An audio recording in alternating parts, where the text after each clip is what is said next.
How are you doing today? Hope you're having a wonderful day. So, ladies and gentlemen, today, the 6th of July, 2026, marks exactly 2 years since the birth of the Confederation of Sahel States. The AES and Captain Ibrahim Traore, the current president of the Confederation as we speak, has delivered a message to the people of Africa and, diaspora, everybody that's is very, very concerned about the freedom of Africa. And that message permit me to break it down to you today, piece by piece, because what is said in the address is very, very detailed, very, very comprehensive about some of the geopolitical tension that is currently unraveling across the continent of Africa. So, ladies and gentlemen, I really, really want to use this opportunity to welcome you all back to this session. And if you're just joining us, please, you can do well to hit the like button because it helps to take the live stream up. All right. So please, that is the best we're asking from you. So the first thing Captain Ibrahim Traore said, thank you for joining. Thank you for joining. Thank you so thank you for joining. Wherever you might be coming from, I see you and I recognize your presence. So now, the first thing Captain Ibrahim Traore did in this address was to take us back to why the AES was created in the first place. Captain Ibrahim Traore is a very, very detailed person, very, very ruthless when it comes to details. All right. He said, and I want you to listen carefully. The Confederation was born out of a common will, a will to respond to the security crisis that was consuming the three regions of the Sahel. That actually made some people to call the Sahel region the global epicenter of crisis and all of that. Burkina Faso, Mali, Niger. But it was also born out of something deeper. It said it was about affirming their political sovereignty because we all have to understand something, right? The security crisis in the Sahel was, was predisposed by the political crisis. Ladies and gentlemen, the security crisis in the Sahel was predisposed by two things: the NATO operation in Libya and the political crisis that revolves around the sovereignty and autonomy of the state. And it is from the political crisis that we have who is going to dominate the strategic resources of this independent Sahel states.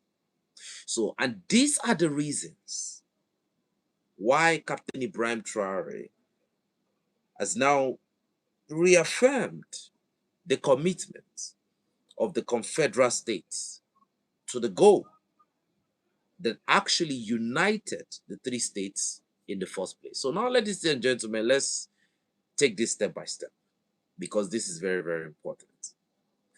2 years ago, when these three states came together on September 16, 2023, to form this alliance of Sahel States, a lot of people dismissed it. I could remember a lot of Nigerian politicians at the time, they dismissed it. They said it's just an alliance of lions. They said, and what happens to lion at the end of the day? That they are going to, their egos are going to collide and they are going to eat themselves up. But ladies and gentlemen, the international media, they called it a junta club.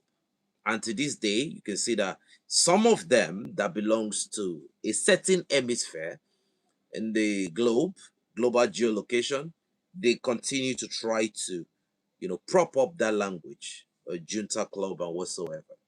Western diplomats rolled their eyes up and they said the Sahel state would collapse within months. And there was a language they used. When it comes to portraying African country, this language is very common. They tell you where are they going to get the funding to function as a state. Now, to break the back of the Alliance of Sahel States, which was a rising symbol of Pan-African sovereignty and African independence at the time, because African independence is going to emanate as an idea before it becomes a movement. It's something that must be generally accepted by the people. And for it to be generally accepted by the people, people need to see that this construct that is indigenous to the African people can work successfully. Thank you so much, Rashford, for joining. I really appreciate you. All right. They need to see that it can work. Now, that it can work has nothing to do with geopolitical tension, like the current insecurity that we are seeing in some of the states. And I just want to remind you that today there was an attack in Burkina Faso. I mean, a destabilizing attack. And let me just use this second to educate a lot of people on why there was an attack in Burkina Faso today, even if there had been an attack before in Burkina Faso, lead up to this moment.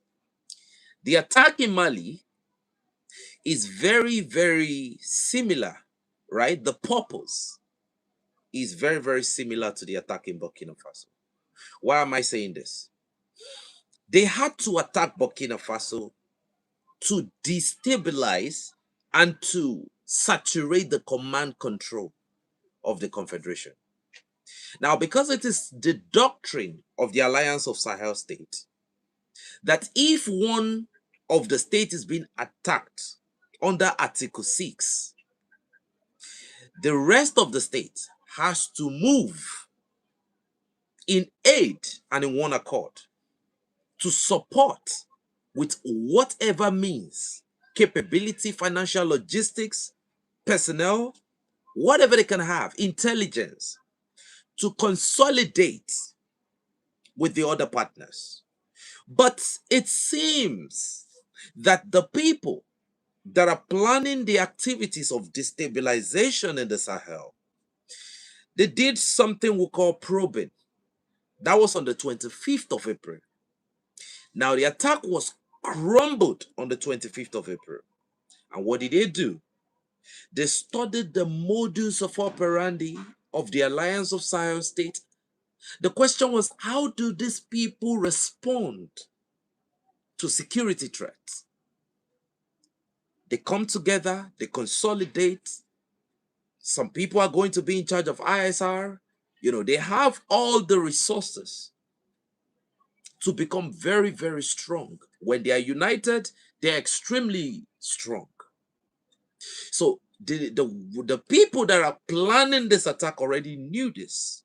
So this morning, very early today, they attacked Burkina Faso and they tested some places in Niger. Now, the aim of these attacks, it is not to strategically take any position in Burkina Faso and Niger.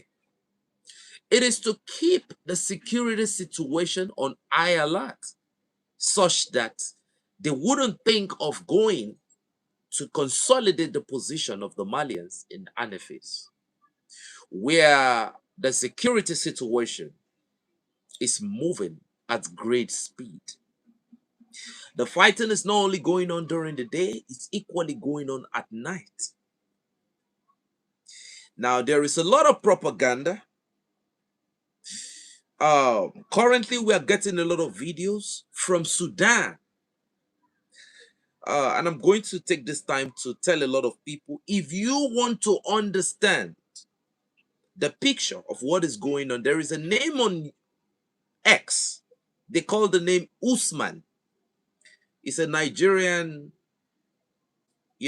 private intelligence agent. They call him Usman. You can follow him. It will really, really help you understand what is going on in real time. Because understanding of the climate around the conflict is very, very important. And the meaning, the essence of every video, of every picture you see out there, it is called media terrorism. You need to be operating at a whole nother level for you to understand how all these things work. And it is part of the mechanism that has been implemented by the command control of those that want to destabilize the Alliance of Sahel States. Now, it is an embarrassment to the Western planners that a state that they predicted was going to fall in 2 months, in 6 months, is now marking the second year of the existence of the sovereign confederal state of the Alliance of Sahel.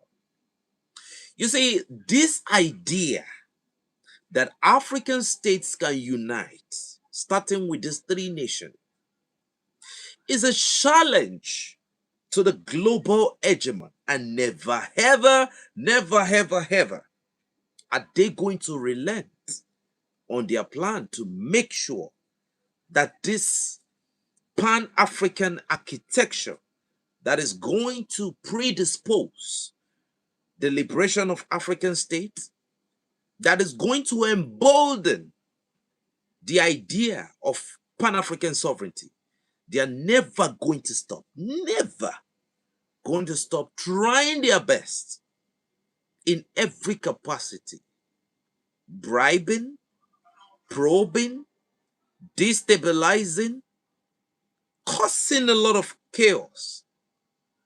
Like you can see the situation in the Democratic Republic of Congo. That is to tell you the extent they can go.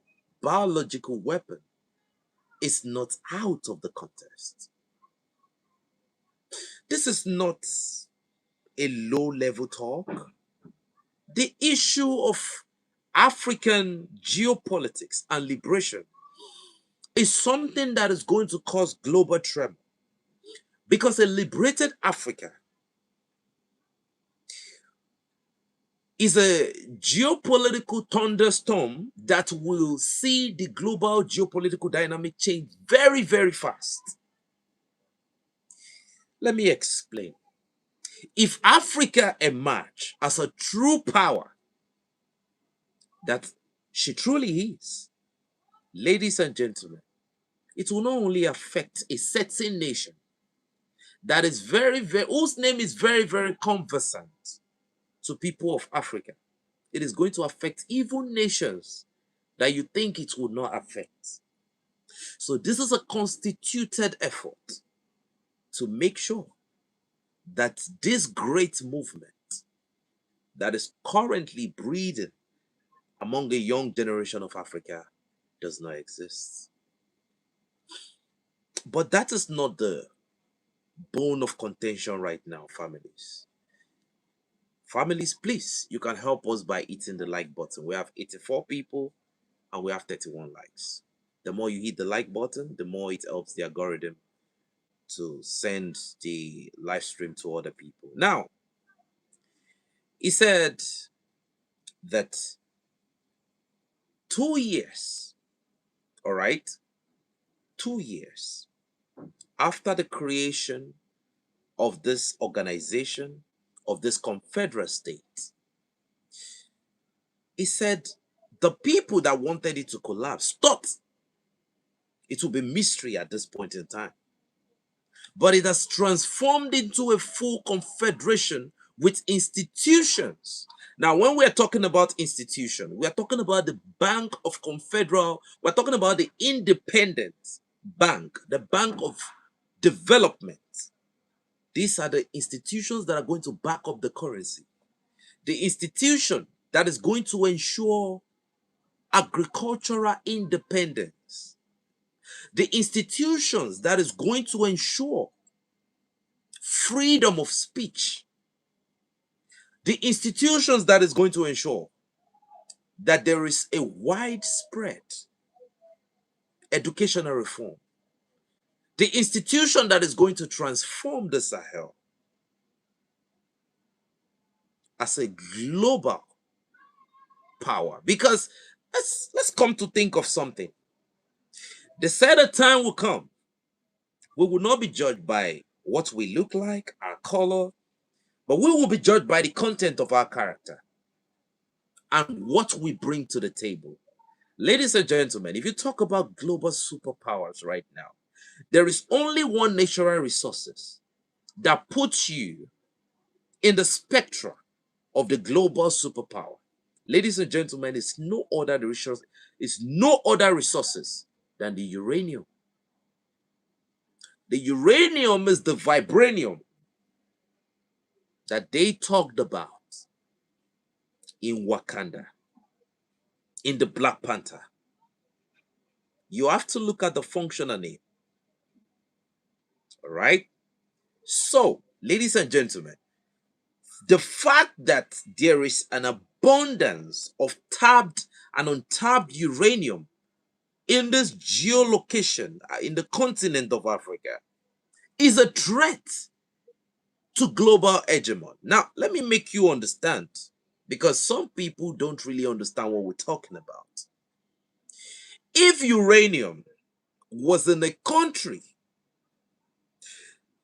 that's probably, let's say uranium is around the Democratic Republic of Congo, let's say uranium is around Mozambique, right? And what is happening in the AES is happening. I want you to pay attention to what I'm about to say, because it will help you understand how they see us. If uranium was present in the southern part of Africa, where they have some level of serious influence with a lot of collaborators that can help them to break the resistance of certain states, like we can see with the DRC and Rwanda, right? But if the AES movement was happening in the AES, if this whole Pan-African sovereignty was taking place, and the strategic resources was located somewhere down south, it wouldn't really cause some geopolitical tension of this magnitude. The biggest problem that they have is not only are these people mentally prepared for sovereignty, these people have the strategic resources to assert real global dominance. I want you to understand that fact now. It is one thing for you to talk about global dominance. Everybody can see you like you're playing. It is another thing for you to have the mentality. It's like you are like it and you are him. There are some people that are like him and they are not him. They are like him mentally, behaviorally, and they are him in terms of natural endowment. So when you bring the mind together with the available attributes, you put it together, there is going to be a landslide, ladies and gentlemen. And the world is beginning to respond in a way that defies the old unipolar order. Because when Burkina Faso broke diplomatic relationships, severed the relationship completely with France, what happened? Other nation came in almost immediately. The reason for that is, in geopolitics, people don't respond based on emotion. They respond on mutual benefits, strategic interests. And when you look at these two nations in the next 50 years, if you look at France and you look at the Sahel states, and you look at what both nations could become, I'm not going to put Burkina Faso, I'm going to put Niger Republic next to France in the next 50 years. Given the current geopolitical dynamics, you see, the people that are attacking the Sahel don't think about tomorrow, they think about the next 50 years. And that is why this war is fought on the platter of interest. Because in the next 50 years, and I repeat, if all things is equal, there is a nation that will become a superpower. And there's a nation that might possibly become a third world nation. All right? I'm not the one that will mention which state is going to become a third world nation and which state is going to become a superpower. Everybody already know what time it is. All right? And true power, true sovereignty It's not given on the platter of gold. You have to fight for it. You have to earn your respect. And for the people who has weak hearts, permit me to say this. In the manuscript of warfare, men will fall and men will emerge. That is the manuscript of warfare. Bones will be broken. Blood will be spilled. But the heroes that emerge after this period are the ones that will write the history. And times like this, they are the reinforcement that the history and the momentum of a country that is going to rise, these are the times they need. If you look at the Russians, they always talk about the Great Patriotic War. If you look at the Chinese, they always talk about the Second World War. When Nazi Japan was defeated,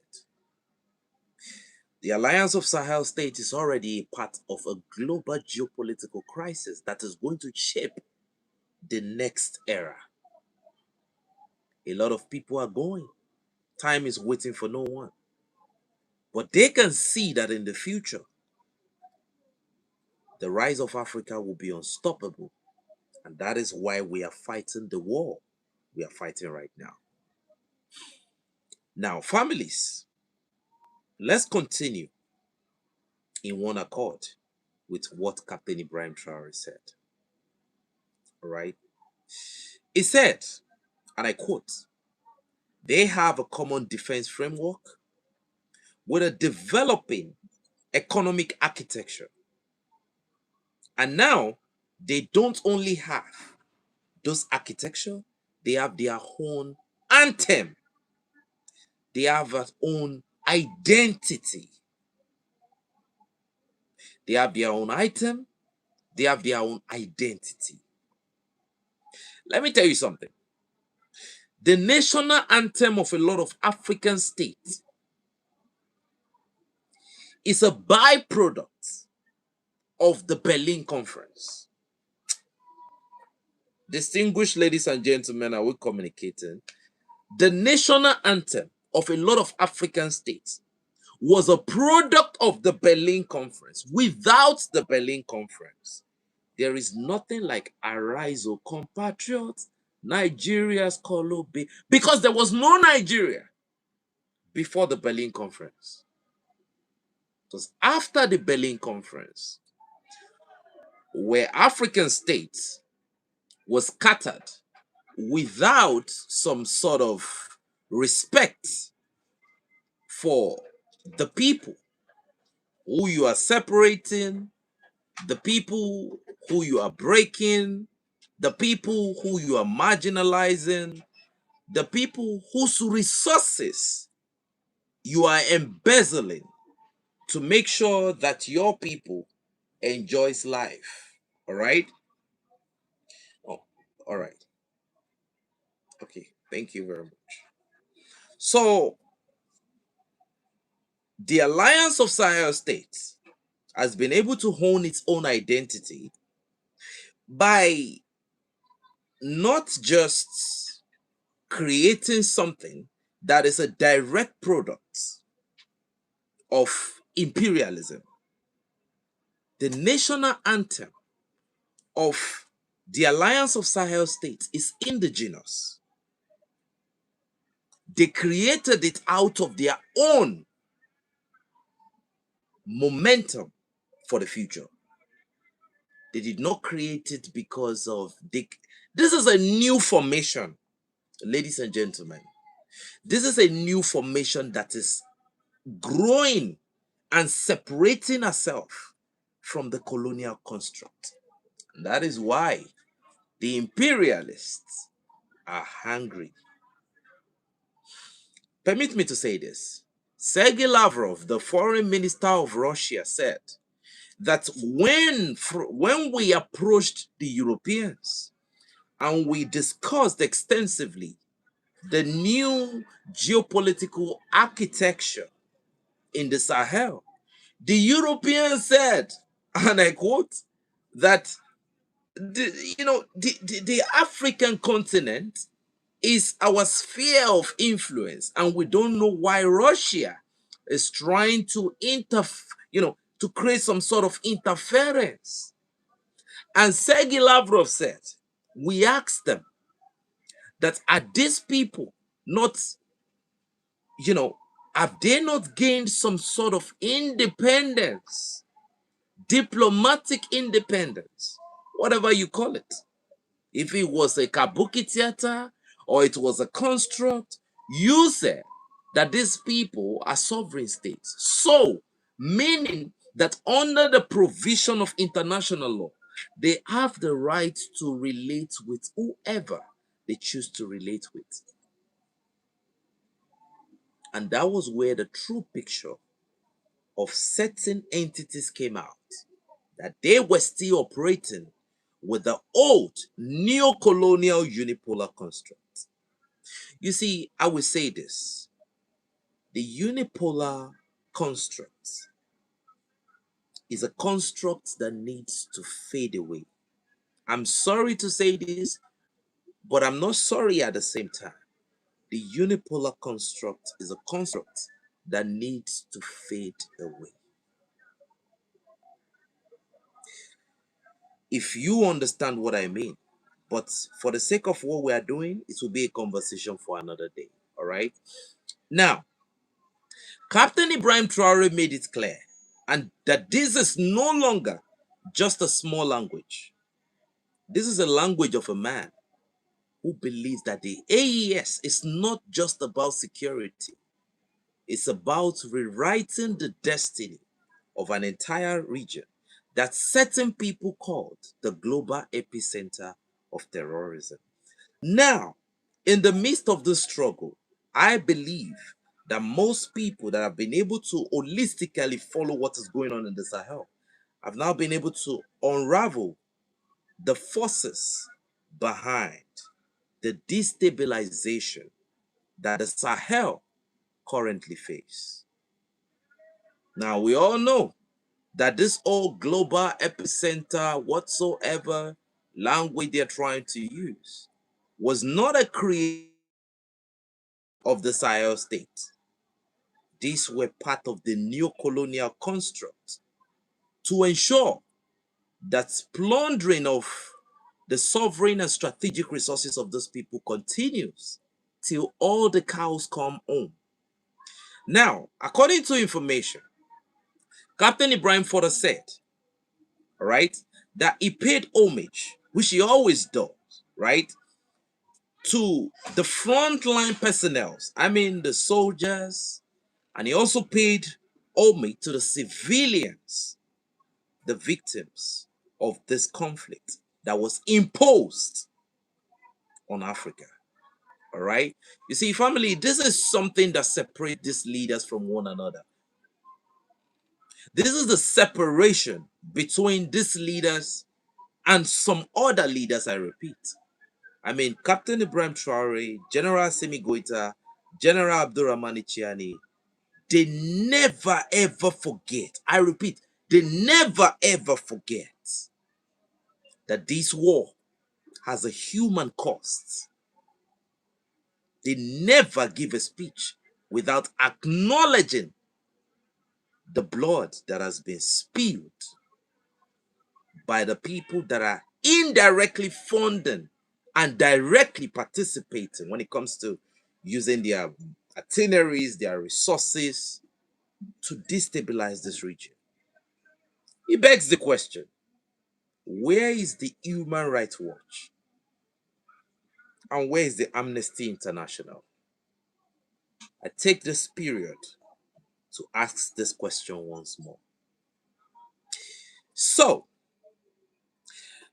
you see, family, this is something that separates these leaders from the ones that came before, like the Damiba, like the Blaise Compaoré, like the Rockman Kabore, I don't want to mention certain leaders' name that are in power, but you know, they don't even care about the people, you know, that just paid the supreme price some hours ago.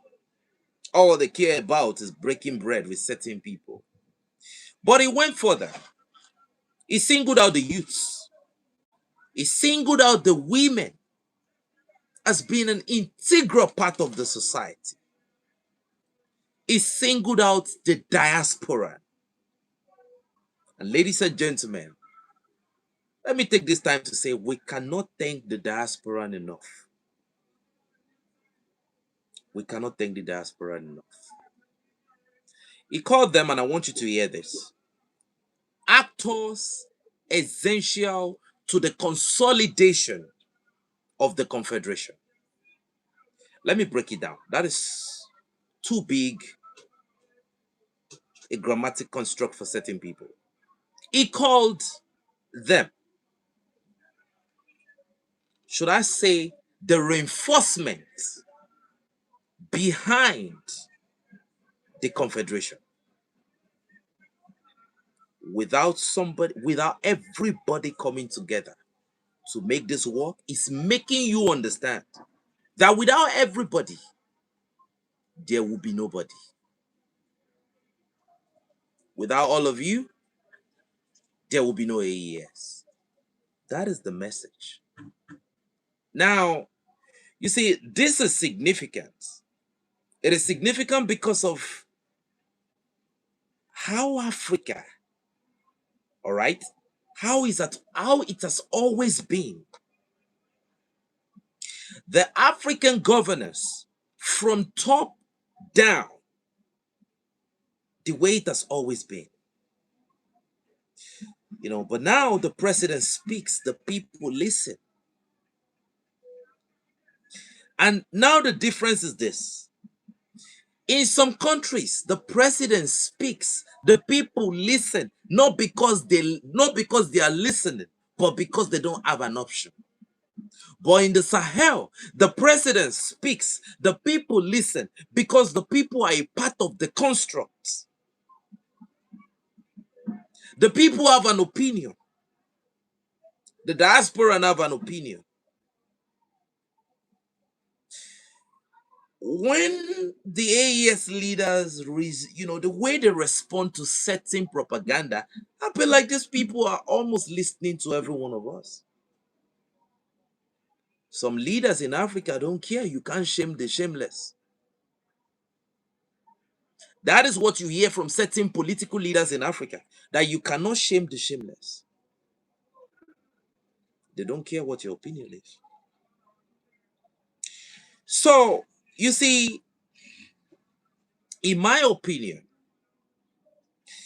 this is a great time for the independence of Africa. But what Traore is saying here is different. He's saying that the AES is not just the project of 3 military leaders. That is the project of the people. That is why they call it the Popular People's Revolution. But because the people have to accept the idea before it would even become anything at all. You see, when France told the people to go inside, that they want to launch an air campaign in Ouagadougou, the people came outside, that if our president has to fall, we all fall alongside. That is the power of a united people. You see, the young people of Africa are tired seeing their nations exploited. The women who are building communities in the midst of war. The diasporas who are sending resources and amplifying the message. We cannot deny, again I repeat, that the diasporans, they are very, very integral parts of this movement.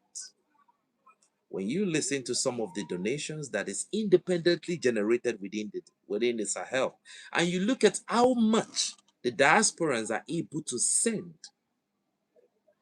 for the development of their nation, definitely you know that they are a very, very important part of this movement. Now, you see, this mobilization we are seeing, ladies and gentlemen, this is what nation building from the ground up, this is what it looks like. Now, you see, he said something that I want us to look at again. He said the military cooperation between the Sahel states has tightened significantly since 2024. Now, we've been reporting on this channel. We've seen the joint operations. We've seen the intelligence sharing. We've covered the Farmer Africa Corps operation just last week. We still did yesterday. The coordination is real, ladies and gentlemen, and it's producing results. Either you like it or not, it's producing results.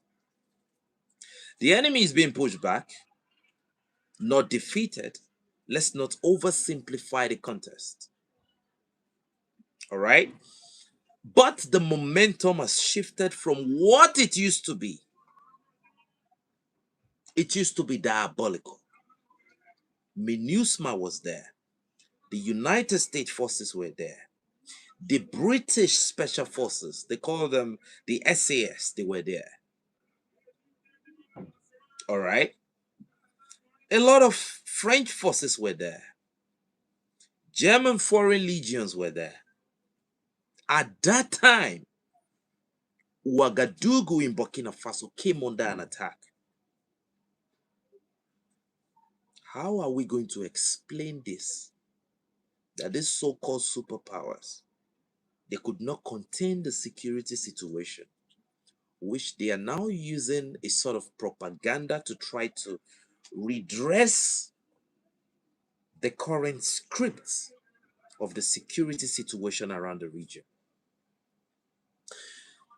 We cannot deny the fact that there is a shift in momentum in the Sahel. Now, he said the voice of the AES is becoming heard among the African and international stages. And he's not wrong. 2 years ago, these three countries were isolated. They were sanctioned by ECOWAS, even though we know ECOWAS is an organization, it's a construct that takes direct command from their leaders in the Elysee, right? We know they take direct order. ECOWAS is an organization, is a construct that works on direct order. Your order is your order. They were frozen out of the African Union. So you see the people behind all these moves. When you saw the French general in the European Parliament said, and I quote, that the leaders of the states are, they are breaking relationship with international organization. They always try to frame it as international or the world when it doesn't. All right, suits them. They'll be like, oh, the world has, you failed the world is no longer looking in your direction.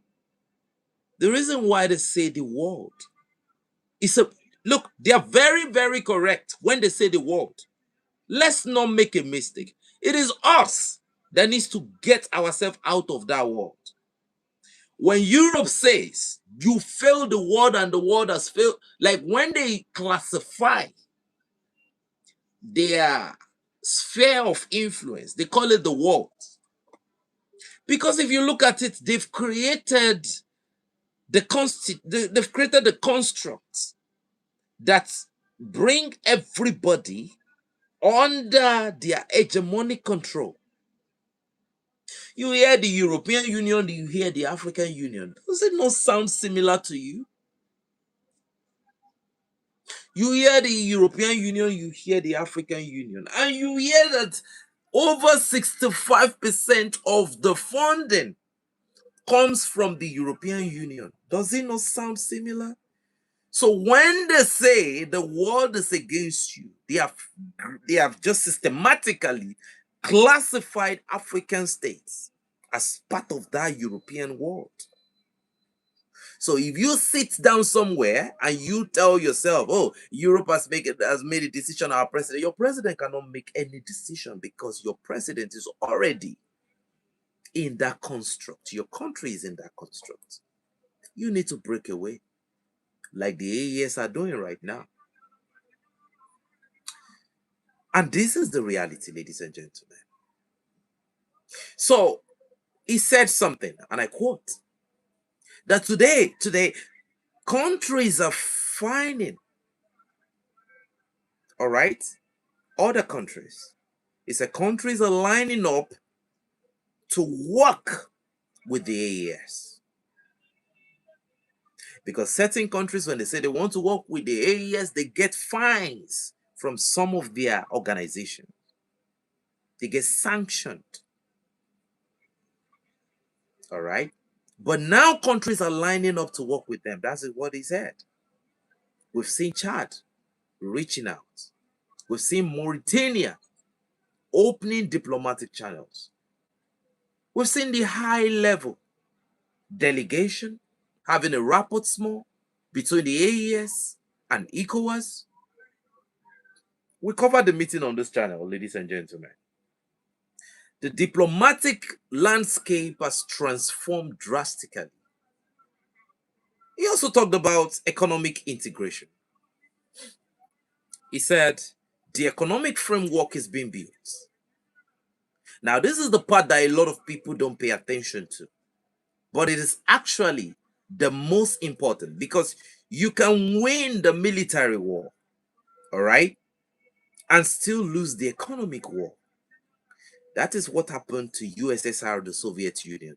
They won the military war, but they lost the economic war. And that was what led to the fall of the Soviet Union.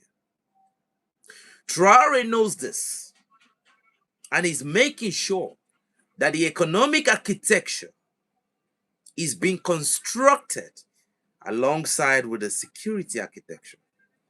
The agro-pastoral offensive initiative is no joke.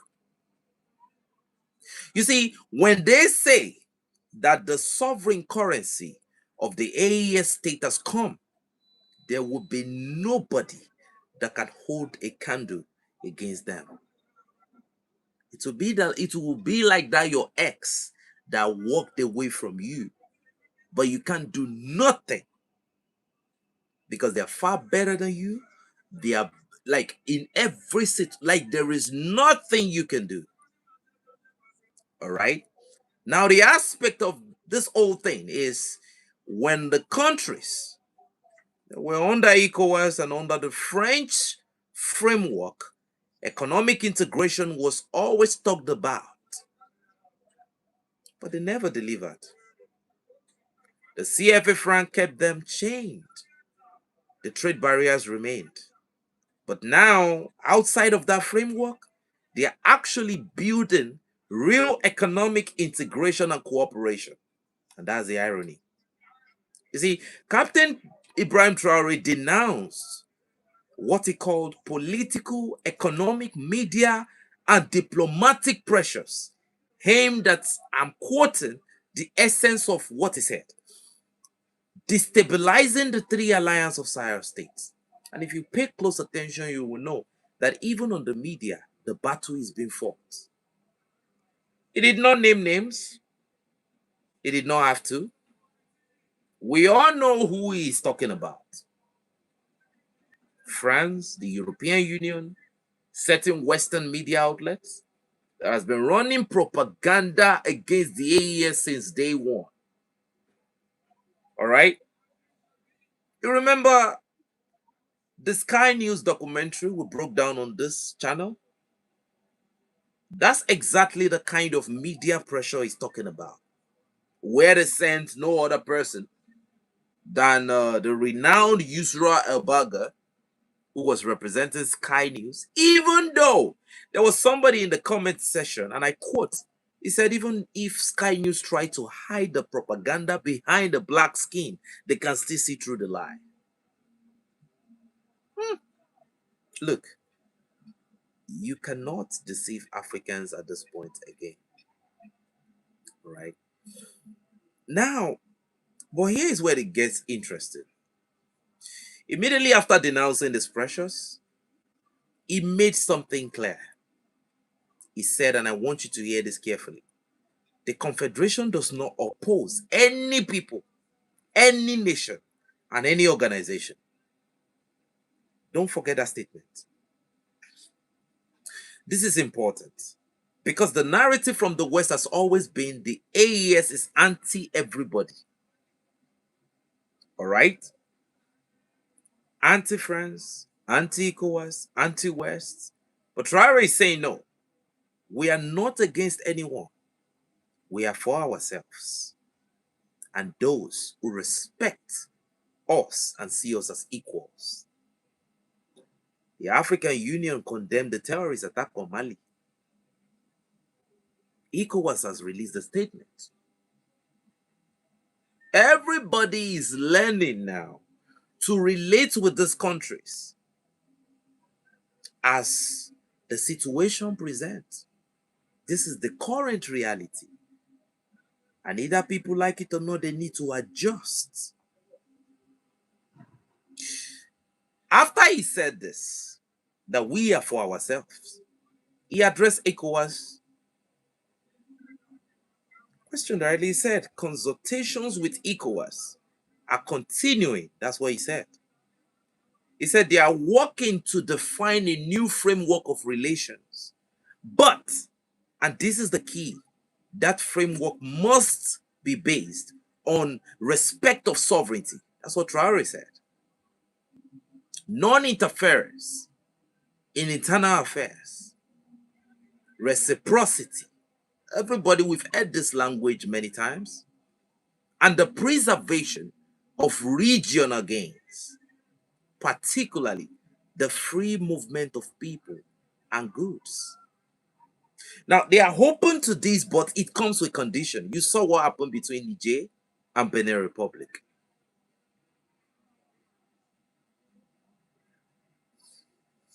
There is always a framework that is going to be signed into, is going to be signed as a treaty, as an attestation of trust between the two nations. Africa needs to change. They need to move away from how they used to operate before because time is changing and Africa is behind. We need to assume this reality and work towards changing this reality. Now, what this tells us, family, is that the AES is not closing the door. The door is open, but nobody is going to walk through that door and dictate terms anymore. Those days are completely over. Now, he says something about the future. Oh, thanks so much, Roxy and Joe, for joining the membership. Thank you so much. Member for 9 months? Wow, that's fantastic. I know a lot of people have been members of our community for more than 9 months, 10 months. We really, really appreciate your support. We appreciate it. Now, Captain Ibrahim Traore, when talking about the future, he outlined the priorities for the next phase of the Confederation. And I want to break them down one by one so that you understand. He said first, and I quote, the strengthening of collective defense. This means a unified military command, shared intelligence, joint operations, as standard practice. It is not something that will just happen. No, it has to be standard practice, not the exception. He's saying we can defend ourselves. We are defending ourselves already. Now, secondly, he talked about economic integration. He said real integration, not the cosmetic integration that we saw under ECOWAS, the French companies that still control everything as far as ECOWAS is concerned. He talked about industrialization. And this is huge because for decades, Africa has exported raw materials and imported finished products. Traore is saying no more. These are not luxuries. All right? They are prerequisite for independence. Your gold is not a luxury for a leader to trample upon. These are the prerequisites that guarantees the sovereignty and the respect of independent African states. Distinguished ladies and gentlemen, he said, local transformation of natural resources.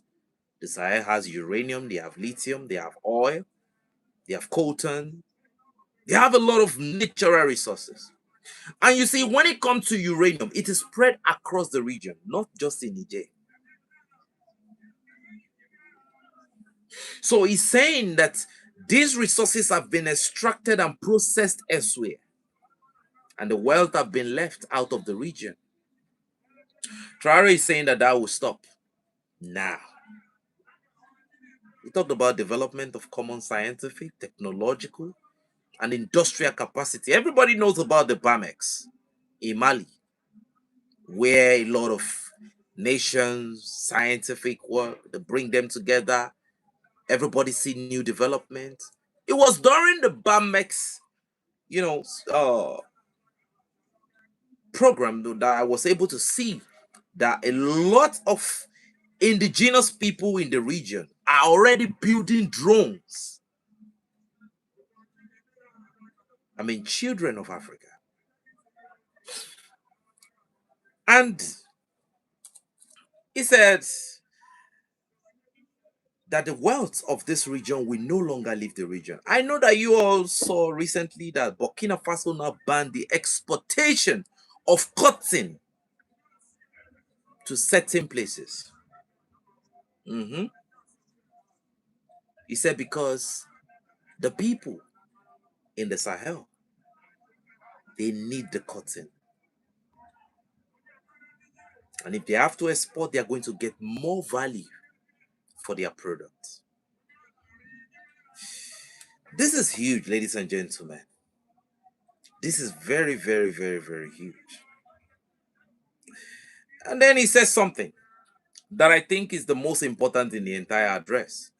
He said that the future of the AES will depend more on its capacity to produce, to invest, and to innovate than on speeches. We've heard speech forever from African leaders. But Traore is saying that the future of the AES will depend solely on a capacity to produce. That production is an integral. China became the superpower that we know today because when it comes to production, nobody is coming close to China. So he's talking about innovation, investment in the mind and the resources that will enable the innovation that will give Africa the total autonomy to maximize production. Ladies and gentlemen, this is the direction that I think a lot of African people should start looking at. You see, this is what separates Ibrahim Traore from the old generation of African leaders. The whole generation gave speeches, they give beautiful speeches. They tell you that they are going for African Union summits. There is already financial package for everybody. Like, Africa cannot continue this way. Traore is saying speeches are not enough. Production, investment, and innovation, that is the real deal. That is what time it is. And permit me to say this, all right? Because this is how he closed the message. He gave a salute to his counterpart. He saluted General Abdurrahmani Chiani of Niger. And he gave special recognition to Assimi Goïta of Mali for his role, and I'm quoting, the essence in implementing the roadmap of the Confederation in the first year. Don't forget for a minute, Ibrahim Traore is the face, but Assimi Goïta, I will say, is the spirit.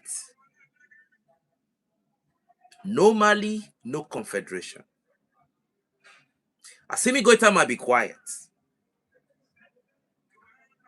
but he's too strong.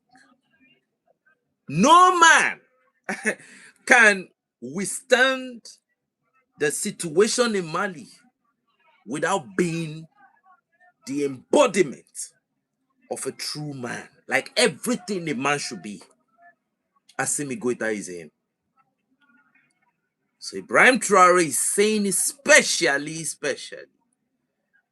that Assimi Goita was the one who implemented the roadmap of the Confederation in the first year. I said it that Assimi Goita is he's a very, very intelligent human being. Might be quiet, not like Traore, but very, very intelligent. Now, this is important because it shows unity. One of the biggest weapons the enemies of Africa have always used against us. All right? And they want to paint a picture that the Alliance of Sahel leaders are rivals. They are not rivals. We can all see for ourselves that they don't get along, that the Confederation will fracture because of ego, that Niger is collaborating with Algeria, that the United States is collaborating with Niger. They want to create this narrative. But every time they speak, the Alliance of Sahel reinforce each other. They salute each other publicly. They show a united front. All right? And then he turned to the people. He called on the population of the countries to continue their engagement, to deepen their commitment, to strengthen their unity. He said, and I want you to hear this, he wants the AES to become an African pole for peace and prosperity, not a military bloc, not an anti-Western alliance, a pole for peace and prosperity. Let me tell you something. Just to reinforce what Traore said right there. A lot of people be like, certain nations, certain entities, they are destabilizing Africa by deceiving our people, by using young people to fight for their interest and all of that. Can you think of it for a second? That is it thinkable? Is it imaginable that an African leader can go to Europe and convince a European individual to carry weapon and do whatsoever against the interest of their state? So that is why Traore is sending the message to us. You know, we have to get to a level where we are not anti anybody.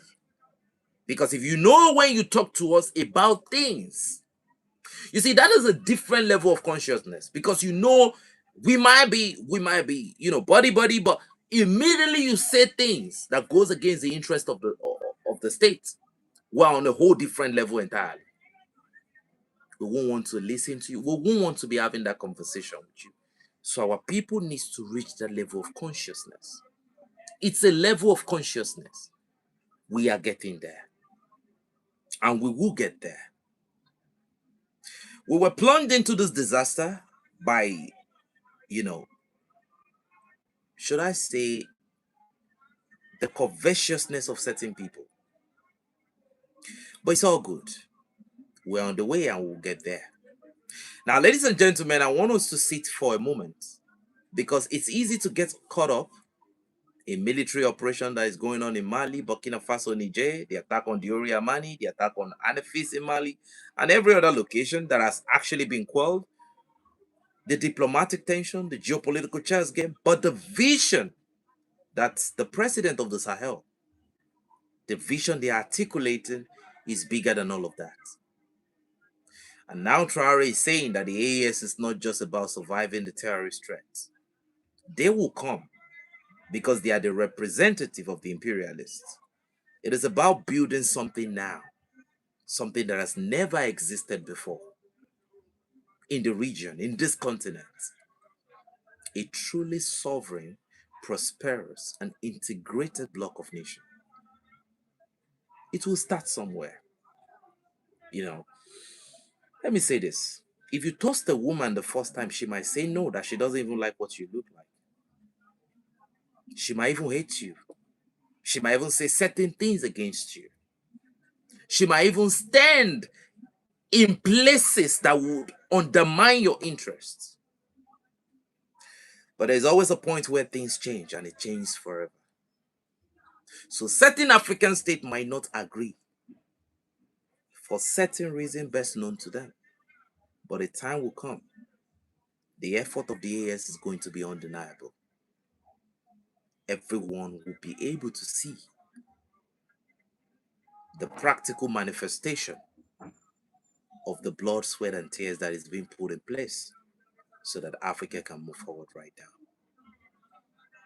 All right. Now, for me, it is ambitious. Okay. Yes, it's going to be difficult. Absolutely. The force harried against this project are immense. I don't want to be mentioning names, but you know. But 2 years ago, nobody thought the AES would survive. Today is growing stronger.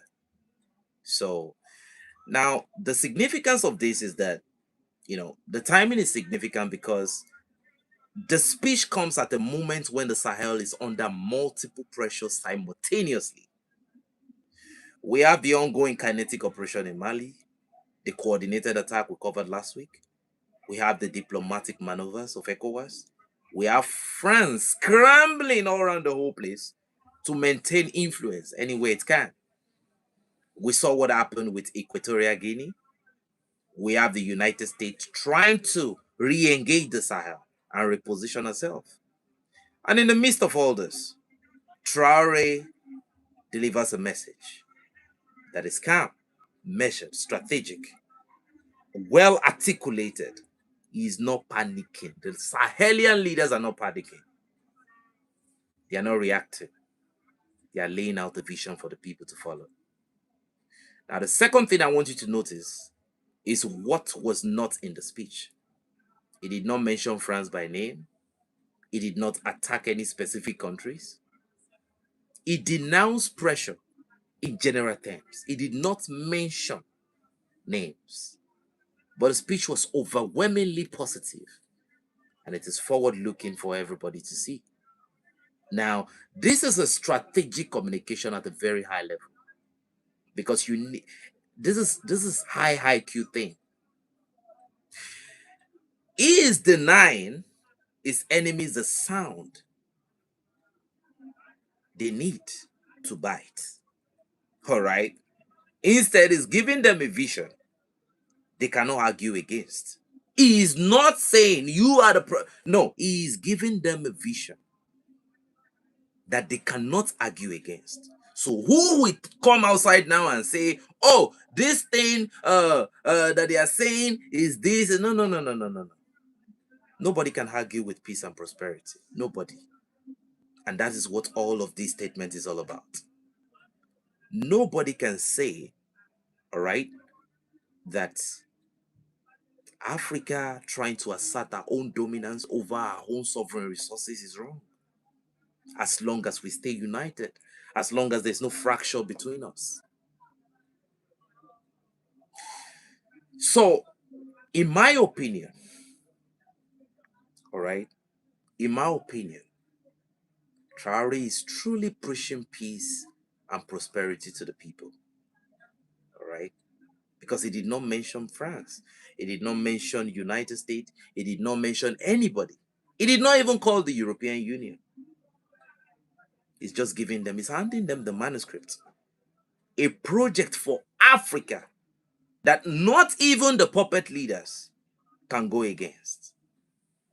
The third thing he says is very, very crucial. Is his emphasis, his relentless emphasis on economic sovereignty. I've been saying this on this channel for a long time. You can win every battle militarily and still lose the war if you don't build economic independence. Vladimir Putin said something during the special military operation. He said, right inside the special military operation, Russia has now succeeded in becoming a true sovereign state. Sometimes pressure bursts pipes, and sometimes it creates diamond. So it depends on what side of the street you want to be. Traore clearly understands this. The next phase of the AES is economic, industrial, strategic, technological.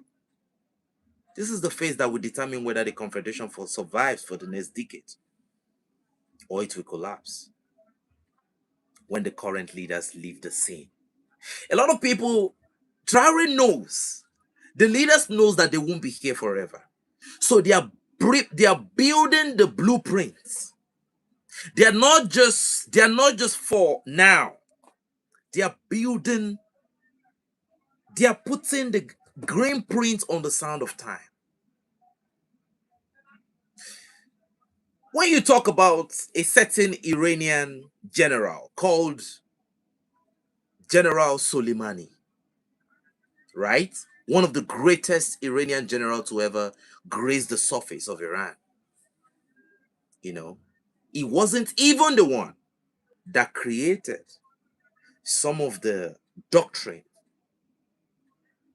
of the Iranian regime to have their military decentralized, their command control structure. And you can see that that doctrine continued. Now, those who created that doctrine are no more. But the people of Iran, through that sovereignty, regardless of the pressure, they have been able to emerge as another axis of resistance, not just axis of resistance, but a sphere of influence now on the planet. When you talk about the GCC state, you have to reference Iran. And this is what the Alliance of Sahel State leaders are trying to do. Because they know nobody's going to be here forever. But they are laying down the foundation so that the children can continue from where we stop. Yeah, I was covering on Iran, and everything I was saying was phenomenal. But you know, when you speak the truth is a very, very expensive commodity in 2026. It has always been, but in 2026, it's even more. It's a product of a dying breed, ladies and gentlemen. What do you think about that? Because I see some people in the comments, you know, they are always happy about military operation, how many terrorists were neutralized, which base was captured. And that's important, yes. But if you're not paying attention to the economic architecture being built, you are missing the bigger picture. Because it's not just the military, it's also the economy.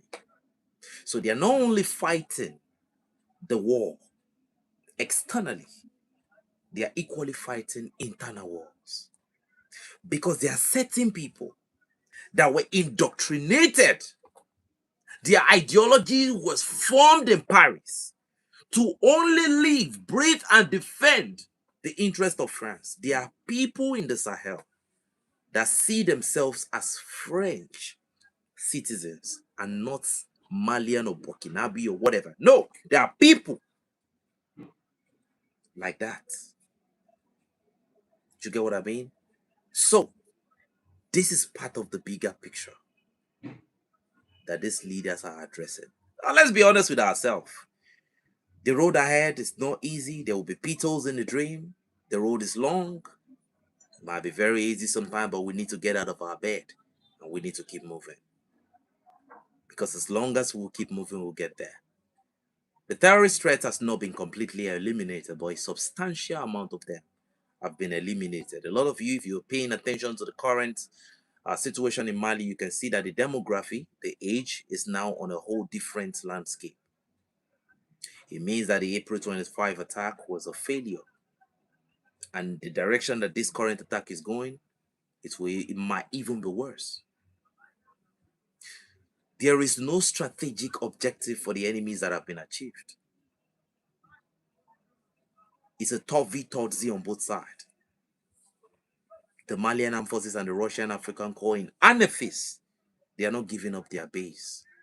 They are getting shelled with mortars. They are firing back. They are locating the command control structures of the JNIM and the FLA. They are fighting back, seriously fighting back. This is a high intensity warfare where the coins of negotiation is in blood. Ladies and gentlemen, this is an high intensity negotiation where the currency of exchange is in blood.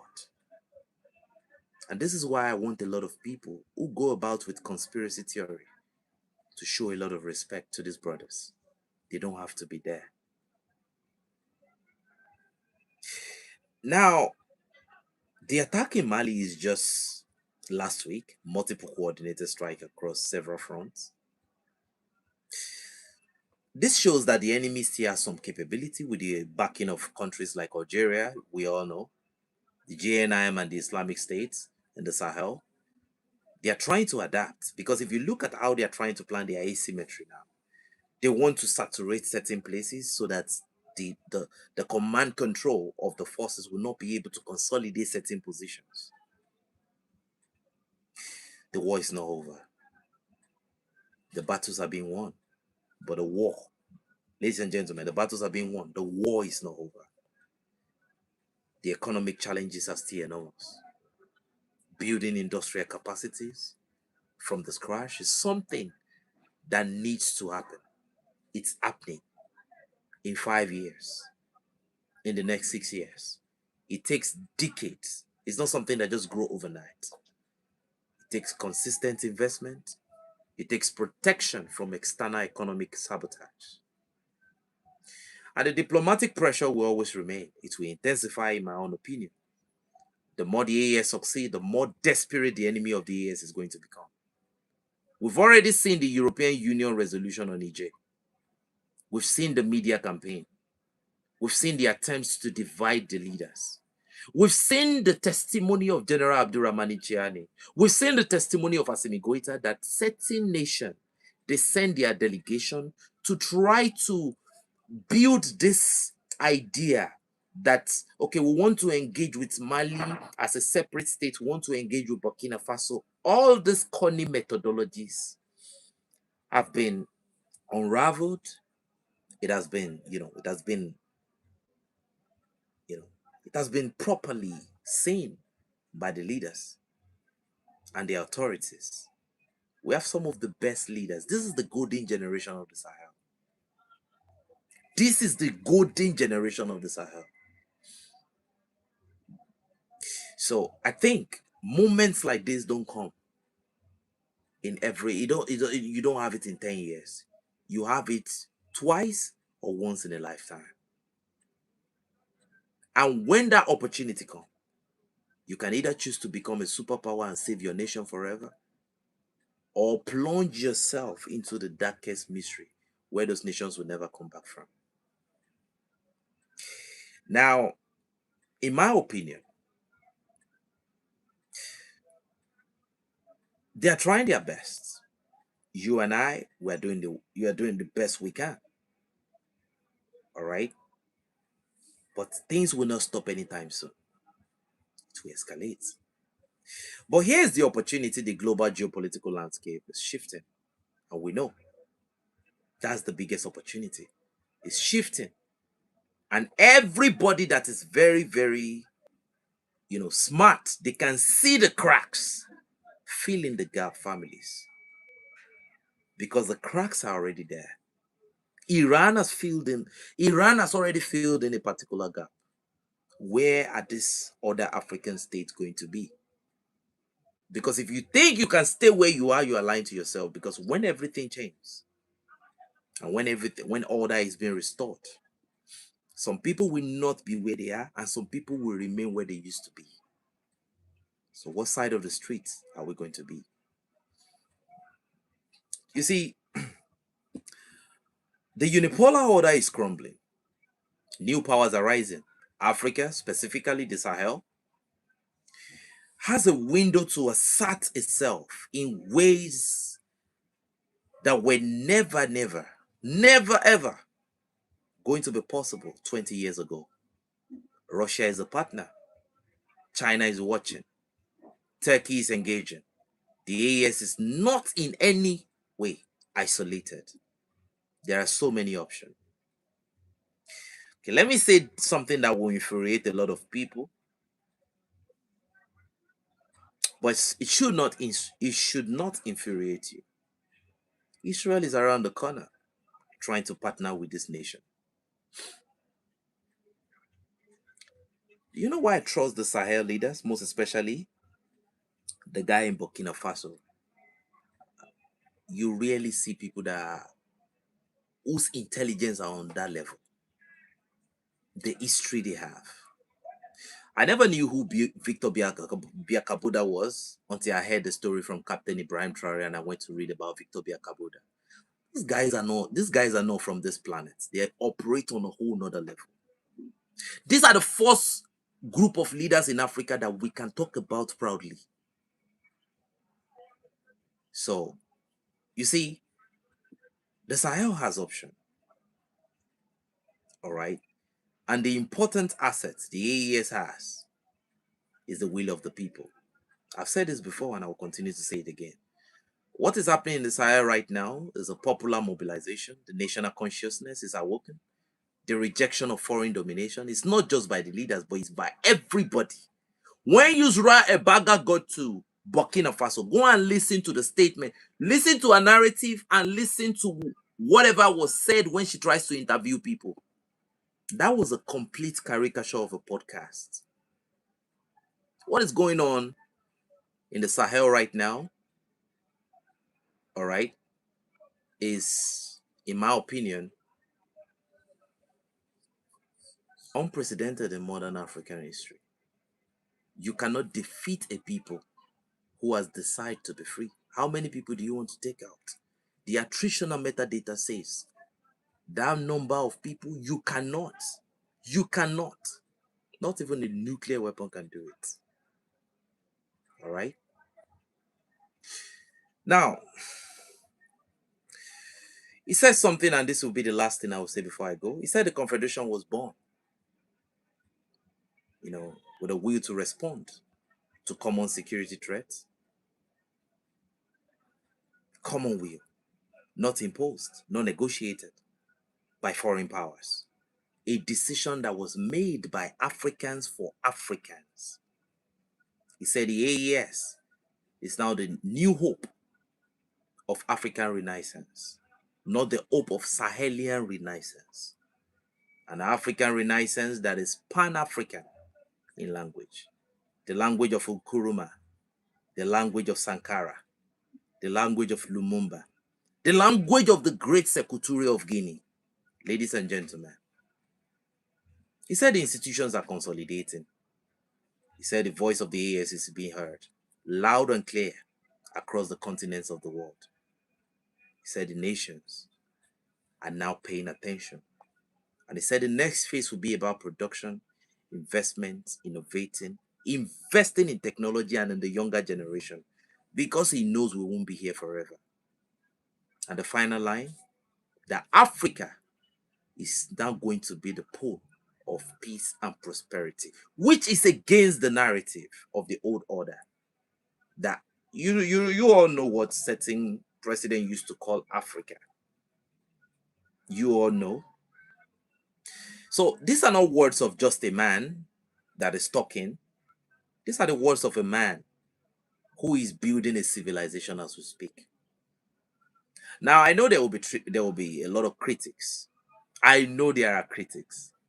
There will be people who will say this is all rhetoric. There will be people who point to the ongoing attack in Mali and say, see, nothing has changed. But I want you to look at the trajectory 2 years ago. Sanctions, isolation, there was serious destabilization across the region. When the military of these countries used to use stick to protect their territory. Imagine using stick to protect a territory where you have uranium and gold. And you have certain foreign powers saying they are the ones that are protecting the nation. It's a confederation that is functioning with functional institutions, joint military operation, joint command control, the FUAES, we have seen it. They are pushing back the enemy, diplomatic recognition across the continent. There's an economic roadmap that prioritizes sovereignty and, most importantly, a population that believes in the project. You have to believe. Speak it to reality, and you will be able to receive it. The trajectory is unmistakable. Let's not make that mistake. So, families, That is the message of Captain Ibrahim Traore on the second anniversary of the AES. Being the leader of the AES, being the leader of the Confederation as we speak. This is a message of true Pan-Africanism, a message of strength, a message of consolidation, a message of defiance. This is a great vision from an African leader, a vision that is African. There are visions that are imported, but this is an African vision. 2 years down, the foundation has been laid. Now comes the hard work, which is building the house. I want you to hear, right, that this president, they will be here. They have come to stay. They will be here for a very long time. Now, a lot of people thought the Western media said Captain Ibrahim Traore wants to be president for life in the Yusra Ebaga podcast. But if you study properly, Sky News brought out that rhetoric from what one of the people said that said he wants Captain Ibrahim Traore to be president for life. That's what he said, but it was the people that said it. It wasn't Captain Ibrahim Traore's own word or maybe his own construct or whatever. I want to hear from you all in the comments. What do you think about the direction of the AES? And if you feel generous, you can leave a comment in the comment section below. Because if you don't, you definitely know Android is going to cry. If you enjoy this breakdown, families, kindly do well to help us hit the like, share, and subscribe button. And if you are feeling generous, if you are really, really, really feeling generous, when this video is posted, you can help us to leave a comment in the comments after the video has been posted to boost the message so that it can go to a lot of people. So to the Android community family, I appreciate every single one of you. I see you all. Ladies and gentlemen, you are the true backbone of this community. There's no Android community without everybody here. So both the people that don't understand where we are going to and the people that truly understand where we are going to, the people that have always been with us from the start of this project, we really, really want to appreciate you. You all are the Android community. I am only doing my best. Without you all delegating me to be in this position, I won't be here speaking to you. You won't even know that I exist somewhere. Now, families, I want to say thank you. And to be honest with you, I feel appreciated and I appreciate every single one of you. The support, the engagement, the debates in the comments is always very, very fun. I can see some people argue right here. You know, it's all love at the end of the day. We can have misunderstanding, but you know, our mettle will be tested, our character will be tested, our identity is going to be tested, you know. And when we try to misunderstand ourselves, this is where we should go back inside and search deep down and ask ourselves, who are we? If they call us savages, should we allow that rhetoric to work, or should we go against it? We are humans, we can make mistakes. We can say things we don't have the intention to say. All right? But we should always remember that as human beings, we are not perfect. Even if you drive your vehicle on a long journey, by the time you come back, you notice the alignment of your car might be affected. So you go for realignment of your car. I believe nobody is perfect. I love the back and forth in the comments, honestly. But we shouldn't let this divide us. We are the same people, yet the most divided continent in the planet. And this division is a construct that was imposed for many generations. We won't undo it in a day. I believe we won't undo it in a day, but we must try to tolerate each other. Even when we don't accept certain opinion, certain submission, we must, okay, all right, we don't have to agree. We disagree to agree and we agree to disagree. So I really, really want to say thank you. All right. But we always engage with respect and with facts. And that is one thing I love about the Android community. You all are respectable people, and I really, really love you all. Thank you, and God bless you. So very soon we'll be changing the location for this podcast. It will take a little bit of time, to get all the facility, all the equipment and everything in place. But Android community will be changing very very soon. Right now, we are more interested in getting the message to the people. We are not interested in the light. We are not interested in the money. We are not interested. We just want the people to have the message of truth so that we can continue to fight together and get stronger. Thank you, and God bless you all. And please, family, please, let me beg you. Let me beg you. This is the one thing I'm asking of everybody in the Android community. Please, if there is one favor you can do for me, please, family, help me to subscribe to our standby channel, please. The name of the channel is AMW72. AWM72 is called the Android War Museum 72. Don't forget, I will leave the link to the channel in our comments. Thank you. God bless you.